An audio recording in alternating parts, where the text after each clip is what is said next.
ফুটবলটা আসলেই কি ভাই? ৯০ মিনিটের খেলা, ২২ জন মানুষ একটা বলের পেছনে দৌড়াচ্ছে। না ভাই, বিশ্বকাপ কোনো ফুটবলের জন্য জাস্ট ৫-৬টা ম্যাচের টুর্নামেন্ট না। এটা একটা জীবন, একটা স্বপ্ন। আর সেই স্বপ্নের পেছনে থাকে হাজার হাজার দিনের ঘাম, রক্ত আর চোখের জল। আজ এমন একজনের কথা বলবো যে কিনা সে বিশ্বকাপ থেকে বাদ পড়ার পর ড্রেসিং রুমে বসে বাচ্চাদের মতো কেঁদেছিল। আবার সেই মানুষটাই আজ বিশ্বকাপ জেতার জন্য মরিয়া। আপনারা সবাই তাকে চিনেন। সেই ইনসিকিউর ক্যাপ্টেন কিংবা জেদ স্ট্রাইকার কে সে? কমেন্টে লিখে জানান তো দেখি।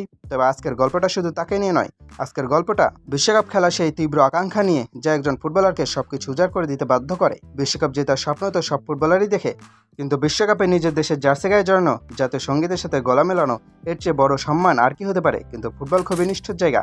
এখানে পারফর্ম করলেও জায়গা হয় না, আবার ইনজুরি হলে তো কথাই নাই। আমরা আজকে যে মানুষের কথা বলবো সে কিন্তু ইনজুরি ভয়ে কাঁপছিল না, সে কাঁপছিল একটা কলের অপেক্ষায়।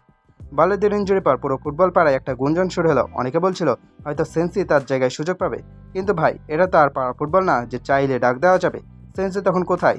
সে তখন তার পার্টনারকে নিয়ে ছুটিতে, হাতে ককটেল গ্লাস, চোখে রোদ চশমা, মাথায় কোনো চিন্তা নাই।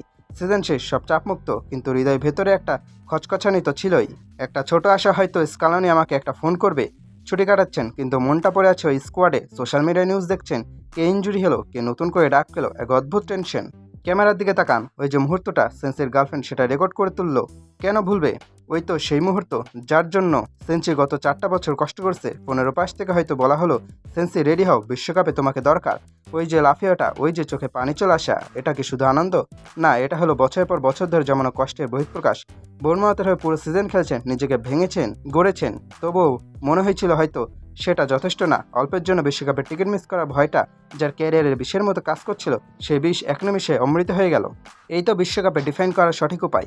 একজন ফুটবলার কাছে তার জাতীয় দল মানে কি? মানে হলো নিজের অস্তিত্ব, মানে হলো কোটি কোটি মানুষের আশা। সেন্সি যখন চোখের পানি মুছছিল তখন সে কাঁদছিল না, সে হাসছিল, কারণ তার জীবনের সেরা দিনটা আজ।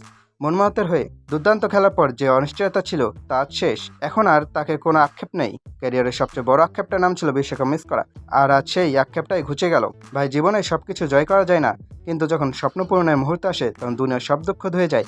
সেন্সি এই কান্নাটা আমাদের মনে করিয়ে দেয় কেন আমরা ফুটবল ভালোবাসি।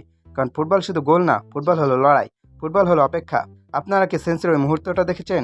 আপনার কি কখনো মনে হয়েছে আপনার ক্যারিয়ারের সবচেয়ে বড় আক্ষেপটা আজ ঘুচে গেল? কমেন্টে জানান। আর হ্যাঁ, ওই রহস্যময় ফুটবলারটা কে সেটা বলতে ভুলবেন না।